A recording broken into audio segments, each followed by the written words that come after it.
تو آپ کے ساتھ ایک ایسا معجزہ ظاہر کیا گیا کہ جس سے آپ کا مقام تمام پیغمبروں سے بلند ہونا ثابت ہو جائے۔ اب دیکھیں، اللہ کے حبیب صلی اللہ علیہ وسلم تو مسجد اقصی سفر کر ہی نہیں، بہت مشکل تھا آپ کے لیے وہاں تک سفر کرنا، جبکہ مسجد اقصی زیادہ تر پیغمبروں کا قبلہ رہا ہے۔ تو اتنی مقدس سرزمین سے اللہ تعالیٰ اپنے حبیب صلی اللہ علیہ وسلم کو اس کی برکتوں سے کیسے محروم کر سکتے تھے؟ تو اللہ تعالیٰ کی حکمت نے یہ تقاضا کیا کہ وہ سرزمین جو موسیٰ کلیم اللہ کا قبلہ رہی ہے، جو ابراہیم علیہ السلام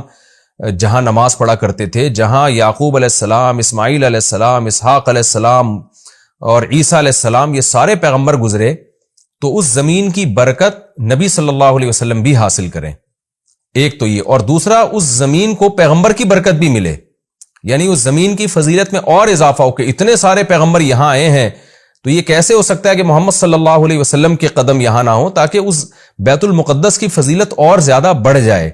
یہ نہ کہا جا سکے کہ یہ جگہ تمام پیغمبر تو آئے مگر محمد صلی اللہ علیہ وسلم نہیں آئے، تو اللہ نے اس جگہ کو بھی مزید برکتیں دیں اور محمد صلی اللہ علیہ وسلم کی برکتوں میں بھی اللہ نے اضافہ کیا تاکہ آپ کی فضیلت ثابت ہو جائے۔ دوسرا یہ کہ وہاں جا کے تمام پیغمبروں کی امامت کروائی گئی ہے، اس سے بھی پیغمبر صلی اللہ علیہ وسلم کی فضیلت کو ثابت کرنا مقصد تھا کہ کیونکہ امام سب سے افضل کو بنایا جاتا ہے، تو آدم علیہ السلام سے لے کر حضرت عیسیٰ روح اللہ تک تمام پیغمبروں کو نبی کی قیادت میں نماز پڑھوائی گئی، نبی کی امامت میں، تاکہ پریکٹیکلی پیغمبر صلی اللہ علیہ وسلم کی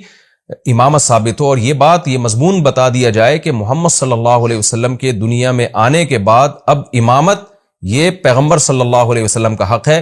جیسے کہ حدیث میں آتا ہے لو کان موسیٰ حیا لما وسعہ الا اتباعی، کہ اگر موسیٰ بھی زندہ ہوں تو میری اتباع کے بغیر چارہ نہیں ہے۔ تبھی حضرت عیسیٰ بھی قرب قیامت میں آئیں گے نا، تو آپ صلی اللہ علیہ وسلم ہی کو وہ فالو کریں گے۔ تو اس کا ایک عملی نمونہ پیش کرنا تھا کہ لوگ اب نبی جب دنیا میں آ گئے ہیں محمد صلی اللہ علیہ وسلم، تو تمام شریعتیں منسوخ، اب آپ صلی اللہ علیہ وسلم ہی کو سب نے فالو کرنا ہے۔ تو یہ ساری حکمتیں تھیں جس کے لیے معراج کا واقعہ وجود میں لایا گیا۔ الذی بارکنا حولہ، تو اس آیت سے تو یہ پتہ چلتا ہے نا کہ اللہ تعالیٰ اپنے حبیب صلی اللہ علیہ وسلم کو مسجد اقصی تک لے کر گئے، اور حکمت کیا تھی وہ میں نے بتا دیا آپ کو۔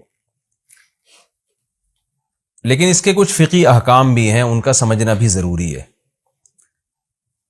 قرآن کی جو نص ہے نا بالکل واضح آیت، اس میں تو اللہ تعالیٰ نے مسجد حرام سے مسجد اقصی تک کے سفر کا تذکرہ کیا ہے، اور صاف طور پر اللہ کیا کہتے ہیں، اسریٰ بعبدہ، وہ ذات جو اپنے بندے کو لے کر گئی۔ یہ بات خوب